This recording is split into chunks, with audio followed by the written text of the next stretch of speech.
Stand up, take a good look in the mirror.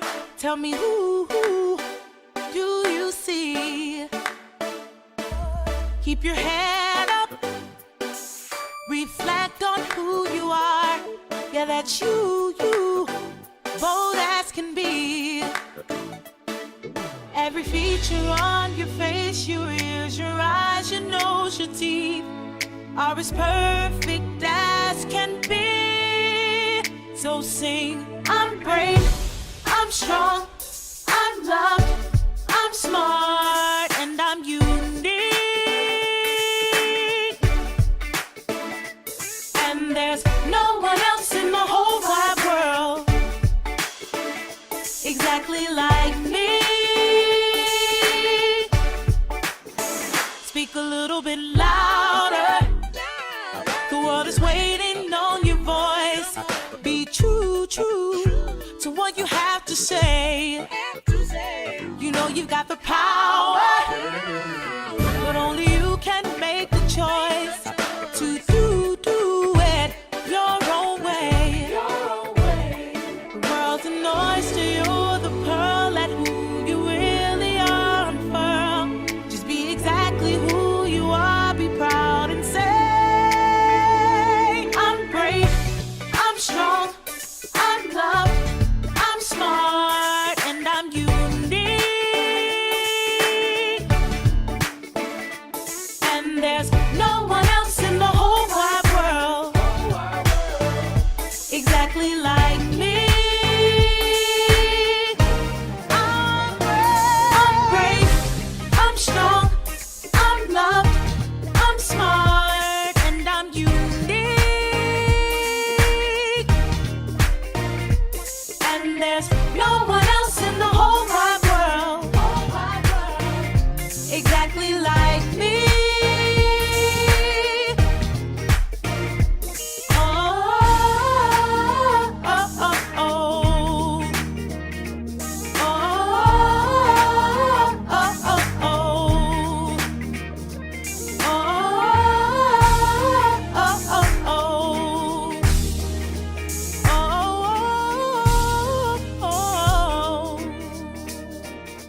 I'm brave, I'm strong, I'm loved, I'm smart, and I'm unique.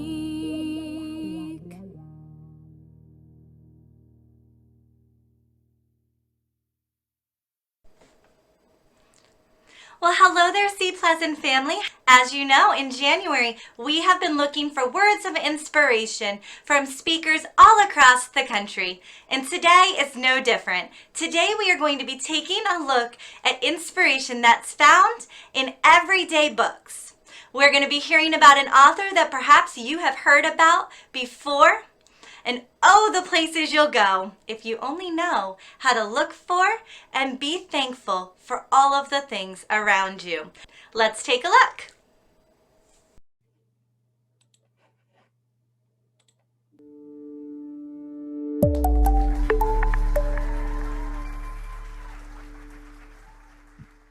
No latitude. Your attitude must be one of gratitude. Dr. Seuss's Guide to Contentment.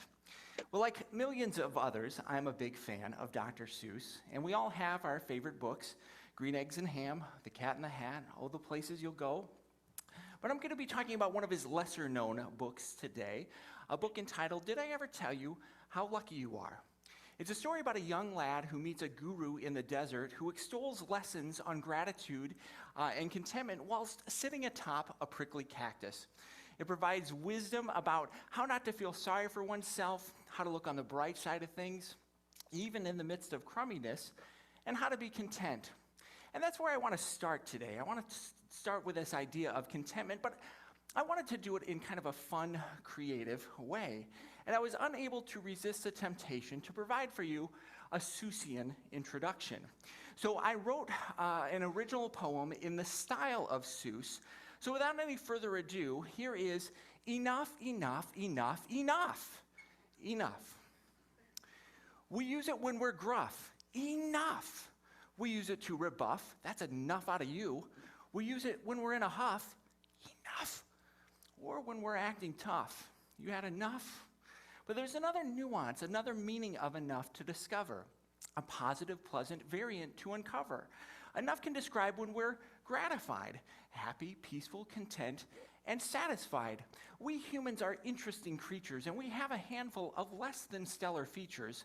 One of these blemishes we cannot ignore is our infinite, insatiable desire for more.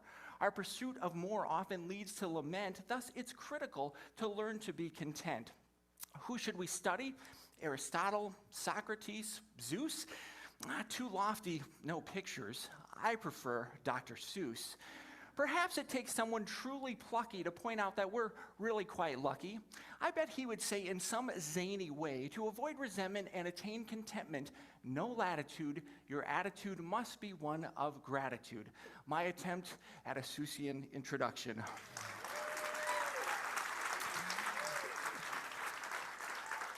Now, surprisingly, Dr. Seuss was a bit of a recluse. He had a couple of annoyances when interacting with his fellow Homo sapiens. One of the questions he got asked all the time is, where do you get your ideas from? And finally, he came up with a response, and he delivered it with deadpan sincerity. He said, I get my ideas from a small Swiss hamlet called Uberglitch, where I go each summer to get my cuckoo clock fixed. It also annoyed him when journalists would call his books whimsical. He said whimsical means that the books mean nothing. If you look it up in the dictionary, it means capricious, without reason. Okay, so strictly speaking, Dr. Seuss's books are not whimsical, but he had an ingenious ability to be silly and profound at the same time. And did I ever tell you how lucky you are is no exception to that. And I would be remiss if I talked about the book, but I didn't provide just a few samples from its pages. The book begins, when I was quite young and quite small for my size, I met an old man in the desert of Dries. He sat in a terribly prickly place, but he sang with a sunny, sweet smile on his face. He said, when you feel bad, when you feel sour and blue, when you start to get mad, just do as I do. Just tell yourself, ducky, you're really quite lucky. Some people are much more, oh, ever so much more, so muchly much more unlucky than you. And he goes on to give various hilarious examples. There's Ollie Sard, who mows his uncle's backyard, and it's quick-growing grass, and it grows as he mows. The faster he mows, the faster it grows. And there's Mr. Potter, T-crosser, I-dotter. He crosses T's and dots I's in an I&T factory out in Van Nuys. But in this last example, Dr. Seuss proves to be a virtuoso in an absolutely brilliant passage as the old man explains to the young lad that he's fortunate that he's not a hotch-hotcher bee-watcher. Watcher. Hold on, this is going to go fast. Out west near Hotch Hotch, there's a hotch-hotcher bee-watcher. His job is to watch, is to keep both his eyes on that lazy town bee, for a bee that is watched will work harder, you see. Well, he watched and he watched, but in spite of that watch, the bee didn't work any harder. Not much. So then somebody said, our old bee-watching man just isn't bee-watching as hard as he can. He ought to be watched by another hotch-hotcher. The thing we need is a bee-watcher-watcher. Well, the bee-watcher-watcher watched the bee-watcher, but he didn't watch well, so another hotch-hotcher had to come in as a watch-watcher-watcher. And today all the hotchers who live in Hotch-Hotch are watching on watching the watcher who's watching that bee. You're not a hotch-watcher. You're lucky, you see. All right. So, isn't that fun? So what is Dr. Seuss's profound message in the midst of all of this silliness? Well, just as the old man describes those less fortunate than he and the narrator, we too fall victim to a never-ending game of comparisons that take our focus off of what we have, instead bemoan what we have not. Contentment doesn't get its due in our country. We are living better than 99.9999% of people in the history of mankind. And yet we seem to be grumbling about the fact that we're fueled by this discontent, envy, and fear of insecurity, and that we don't have enough stuff. There was a great, the economist Tim Jackson spoke at TED Global 2010, and he uttered this great statement. He said, we spend money we don't have on things we don't need to create impressions that won't last on people we don't care about. Doesn't that sound like the antithesis of contentment? Absolutely. J.R.R. Tolkien said it like this. He said, if more of us valued food and cheer and song above hoarded gold, it would be a merrier world. I just like that sentiment, and often it is just the little things in life. It's the simple things that bring us pleasure, and we can be grateful for those things. And gratitude and contentment have a lot in common, and they go hand in hand. And those with a gift of the gratitude attitude have a unique ability to see the bright side of things, even in the midst of the most dire of circumstances. I grew up in a small town in Iowa. My graduating class was 32, and that included 2 foreign exchange students, so if you get an idea of how small it is. But Parkersburg, Iowa gained some national recognition for a couple reasons. First of all, we produced 4 players from our high school that went on to play in the NFL. Now, this next slide has 5 pictures on it. I want to see if you can tell which one didn't make it to the big leagues. Yeah, that would probably, you got it? Figured it out? I know you were wondering. But secondly, we made national headlines, and more tragically, when an EF5 tornado came through and decimated a third of the town, and there was a handful of casualties that went with it. It was a Sunday of Memorial Day weekend, and my parents had just gotten back from a vacation 90 minutes before the tornado hit. And when they heard the tornado siren went off, they did what all good Midwesterners do. They went outside, right? So they went outside, and they saw a neighbor up the street in a dead sprint into their house. And they looked up the sky, and they saw why. And the tornado was a half a mile wide at that point. And there was no question that it was going to hit. So they dashed into the house, went down the basement, bathtub, blankets, and began praying. And the tornado hit the house and then kept going. And when they went upstairs to open the basement door, they looked up and they saw a sky. That's the house I grew up in on the left there. But literally before the dust had a chance to settle, my parents were already counting their blessings. First and foremost, they were alive. They were uninjured. They had a place to stay that night. My dad's keys, wallet, glasses, and phone that he'd put on the kitchen counter and forgotten about miraculously hadn't moved an inch in the middle of 250-mile-an-hour wind speeds. Now, their bedroom furniture, that was in a different county, but I don't know. But they were thankful, very thankful for those things. They had great insurance. They were able to find a temporary place to stay. My dad had a portable office because his business was destroyed as well. And the list went on and on, not just my parents, but everybody in town. It was fortunate that the tornado hit on a Sunday, because otherwise the kids would have been in school. And at the time when it hit, they would have been in the designated tornado shelter within the school. And as you can see here, the high school was badly damaged, and the place that they would have been was completely destroyed, and there could have been more casualties and injuries. The town rallied around the football team. They said, we're going to still play our first game 3 months later at the end of August, and with the help of many people in the communities around them, counties, even states, many, many people, they were able to pull that off. And 15 months later, they built a brand new high school. And disaster experts were wondering, how in the world did this small town recover so quickly? But if you ask the people of the community, they would say they made a conscious effort to concentrate on the good things, on the positive things. And then they got busy rebuilding their homes and rebuilding their lives. There's tangible benefits. There's some tangible health benefits as well to expressing gratitude. People who express gratitude get better sleep, they have lower blood pressure, they have stronger immune systems, they're more likely to experience positive emotions such as hope and optimism and happiness.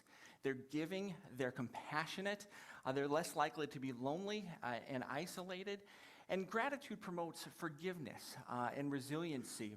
The American Psychological Association published a study showing evidence that expressing gratitude resulted in greater mental and ultimately physical health in patients with asymptomatic heart failure. In a very literal sense, a grateful heart is a healthy heart. So you're sitting here going, okay, that's nice, Neil, but I'm a bit of a curmudgeon. I'm a bit of a pessimist. I can't be accused of spreading any joy around. How do I grow my gratitude? Well, I'm so glad you asked. That's very nice of you. It's actually very easy, and like most things in life, it just takes a little practice and discipline until it becomes a habit, but it's something that you can begin today. So one of the first things you do is simply list 3 things that you're grateful for. 3 positive things in your life. If you want to expand on that, you can go into and write a gratitude journal. You can write letters of gratitude for those in your circle that you are thankful for. And then there's this mental exercise, which is kind of cool. It's called the mental subtraction of positive events or positive things. We learn to appreciate what we have by imagining our life without those things. I think the 1980s hair band Cinderella had a hit song. You don't know what you've got till it's gone. I appreciate some of you recognizing that. That would be along the same vein there. And it applies to relationships as well. When you think about those people that are important to you, if you imagine your life without them, would you miss them? Absolutely. So make sure you take some time to let them know that. A couple of years ago, I was having dinner with one of my mentors, and I hadn't seen him for 20 years, and I was trying to explain to him how much I appreciated him, but he is a master of deflection, and he was swatting away compliments, so I had to get a little aggressive with him. Enough, I gruffly rebuffed in a huff, acting a little tough. Enough, I said, Gary, you need to listen to me and I need to be heard. You had a significant impact on who I am today, and some of the lessons that you taught me at a formative time in my career, I haven't forgotten to this day. So for that, I want to thank you. And as I wrap things up, I want to revisit this idea of contentment and gratitude. And while they have a lot in common, there's one subtle but important difference between the two. And author and blogger Natasha Crane put it quite eloquently. She said this: while gratitude is a measure of our perspective of the things we already have, contentment is a measure of perspective of the things we don't have. And I want to end with a beautiful example of this sentiment in a letter written to Dr. Seuss by a girl who found strength in his book, Did I Ever Tell You How Lucky You Are? Each year, the Letters About Literature writing contest asks grade school, middle school, and high school students to pick out a favorite piece of literature, connect with it, reflect on it, and report on it. And the result is a letter written to the author describing his or her impact on that student's life.